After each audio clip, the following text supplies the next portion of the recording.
Oke, Assalamualaikum warahmatullahi wabarakatuh.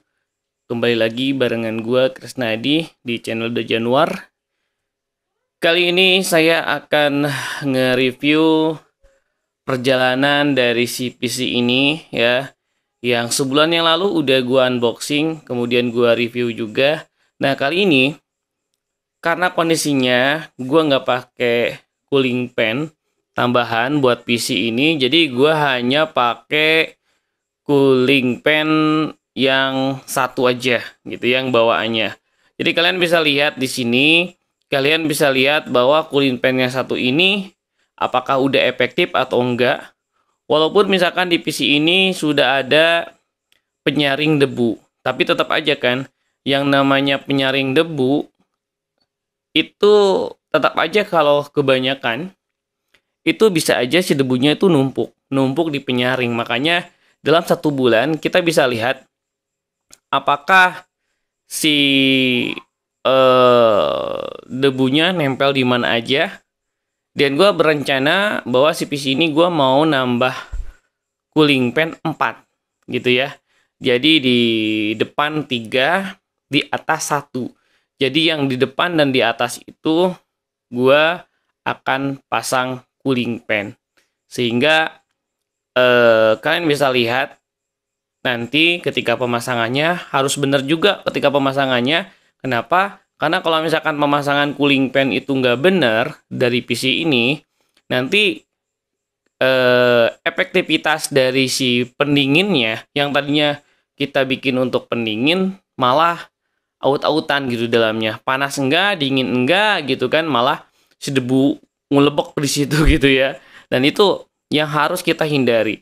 Nah, nanti setelah gua periksa debunya selama pemasangan selama sebulan ini, pemasangan atau pemakaian pribadi seperti ini bisa dibilang PC aktif banget. Mungkin bisa dibilang jarang dimatikan lah. Karena gua pakai semacam sesuatu yang terus berjalan gitu ya, seperti misalkan server pulsa gitu kan, kemudian seperti gua bikin konten, gua pergi ngajar, konten ini masih jalan gitu kan, masih biarin nggak mau di stop, atau pokoknya PC ini dipakai jarang banget dimatiin. Sehingga kita bisa lihat dengan posisi seperti ini, dengan filter dari si debu ini, apakah efektivitasnya sangat bagus sekali atau malah kurang. Tetap kita membutuhkan cooling fan tambahan gitu, karena si PC ini kalau gue lihat sih ada cooling fan itu sekitar di depan itu 3, di atas itu 1, kemudian di bawah itu di dekat power supply, di atasnya power supply itu ada 2, sehingga 4 tambah 2 itu berapa? 6 ya, sehingga membutuhkan sebenarnya 6 cooling pad. Nah, untuk sekarang gue mau coba dulu nambah 4 cooling fan. Apakah bagus debunya kayak gimana, atau panasnya kayak gimana, atau dinginnya kayak gimana. Nah gitu ya. Jadi untuk pertemuan kali ini kalian akan diperlihatkan sama saya tipe CPU ini apakah dengan kondisi 1 bulan dengan si filter itu benar-benar debunya hilang, debunya nggak masuk. Tapi kalau gue lihat sih di sini masih banyak lubang-lubang dari PGA, itu ada berlubang di atasnya, itu nggak tahu bawaannya udah nggak ada gitu ya. Nah, atau mungkin di sini ada anti debu juga. Gue rasa sih di luar udah numpuk banget debunya. Kemudian di anti debu yang di depan itu gue lihat juga udah numpuk banget debunya. Gue lihat juga di power supply juga udah numpuk banget debunya. Kemudian di cooling fan power supply juga udah numpuk debunya. Nah, seperti itu ya. Jadi kalian bisa lihat nanti ketika gua bongkar si cooling fan ini gitu ya. Untuk mempercepat waktu, yuk kita coba, kita bongkar, kita lihat debunya ada di mana aja. Mudah-mudahan ini sangat membantu sekali. Apakah si CPU ini benar-benar anti debu, atau misalkan si debunya nggak masuk ke dalamnya, kita lihat bareng-bareng di video kali ini ya. Jangan lupa juga like, subscribe. Kemudian kalau misalkan ada pertanyaan, silakan tanyakan apakah ini bisa pasang SSD atau misalkan pertanyaan kayak gitu ya. Oke, kita langsung aja kita bongkar, kita perlihatkan sama kalian semuanya CPU ini apakah debunya masuk ke dalam atau enggak. Yuk, kita mulai saja.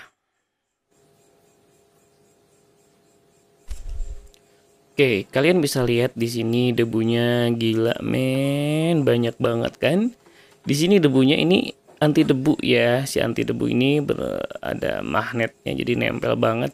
Kalian lihat juga di sini banyak banget debunya yang sempat tembus juga ya kan, padahal dihalangi sama itu tetap aja tembus men. Kalau kebanyakan pasti dia tembus juga karena debu tuh bener-bener mikro banget lah. Nah, di sini juga banyak banget. Berarti kan di rumah gua debunya tebel banget gitu ya, sampai tebel kayak gitu. Oke, kita ke belakang. Nah, di belakang ini kalian juga bisa lihat di belakang ini agak sedikit sih karena ada dorongan dari si cooling fan ini ya, jadi nempelnya agak sedikit. Nah, sekarang di PGA-nya kalian bisa lihat PGA-nya masuk banget gitu kan. Di cooling fan bawaan power supply-nya juga kalian kalau bisa lihat di situ gila men, kayaknya bener-bener penuh dengan debu ya. Jadi kita harus semprot kayak gitulah sama angin. Lu bisa kompresor juga bagus banget, atau lu punya vacuum cleaner gitu ya sehingga masuk ke vacuum si debu-debunya. Oke, kita langsung bongkar dulu aja. Kita lihat di dalamnya kira-kira sampai tembus enggak ya ke dalamnya. Tapi gua rasa sih pasti tembus juga ya, di dalamnya banyak juga debu sehingga memang tipikal si CPU ini memang perlu banget dibongkar sebulan sekali agar hardware yang lainnya tidak kena dampaknya seperti memori gitu kan, RAM itu butuh banget kita ngebongkar dalamnya. Coba kita lihat debunya kayaknya tembus juga tuh kan, tembus ya, masuk juga ke dalamnya tuh. Kalian bisa lihat di sini kan, di power supply di bawah juga debunya masuk karena memang kesedot gitu ya. Kemudian di cooling fan-nya juga nempel si debu itu ya kan, mungkin ada lembab kemudian ketarik ya tuh kan. Di cooling fan prosesor juga nembus, nempel kayak gitu. Apalagi di mainboardnya udah pasti itu nempel debunya, lu tinggal semprot. Nah, di ini ya, di anti debu juga yang di depan itu yang nanti gua pasang cooling fan juga masuk di situ banyak banget, tebel banget. Lihat PGA juga gua coba ditempelin di jari, ternyata wancrot banyak banget debunya coy, itu sampai jari juga terlihat di situ. Nah, ini biasanya yang harus dibongkar adalah memori lu bongkar, kemudian lu bersihin juga dalamnya, pin-pinnya juga harus lu bersihin. Tapi ingat tangan lu harus bersih ya, dari takutnya nanti harus pendek gitu ya. Lihat. Nah, di sini juga bisa pemasangan buat cooler. Banyak pokoknya debunya coy. Yang depan juga gua coba pakai jari, tuh kerasa banget debunya nempel. Jadi saran dari gue sih untuk si motherboard ini juga ya, tetap aja minimal sebulan sekali kita harus bisa ngebongkarnya men. Jadi nggak dibongkar, lu harus bisa ngebongkar. Di power supply juga gue balikin supaya ada cahayanya tuh, nempel coy. Di power supply juga nempel di cooling fan-nya. Jadi solusinya ya lu harus beresin debu-debunya itu. Ada waktu lah untuk supaya debu-debu itu sama kalian dibersihkan baik di luar outdoor ataupun di indoornya gitu ya. Ini mainboard atau motherboard udah pasti berdebu, jadi kalian tinggal semprot kayak gitu coy ya.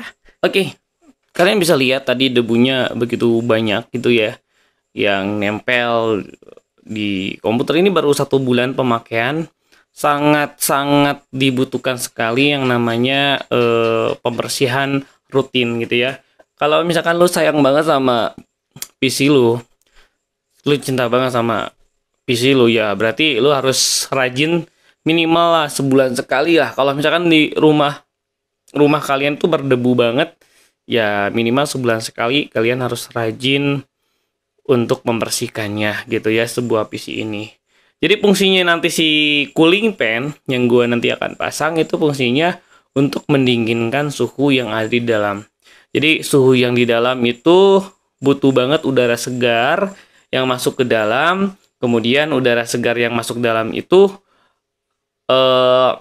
dikeluarkan lagi sama cooling fan yang lainnya untuk mengeluarkan suhu panas yang ada di dalam. Jadi suhu dingin masuk, suhu segar masuk, suhu panas dikeluarin. Nah, nanti gue bikin tutorialnya sambil unboxing barang atau cooling fan yang datang nanti. Oke, mungkin segitu ya. Ternyata memang 1 bulan sekali harus kita bongkar, kemudian kita bersihkan. Ya, jadi jangan lupa, itu wajib hukumnya kalian bersihkan PC kalian. Oke, terima kasih. Alhamdulillahirrabbilalamin. Assalamualaikum warahmatullahi wabarakatuh. Thank you.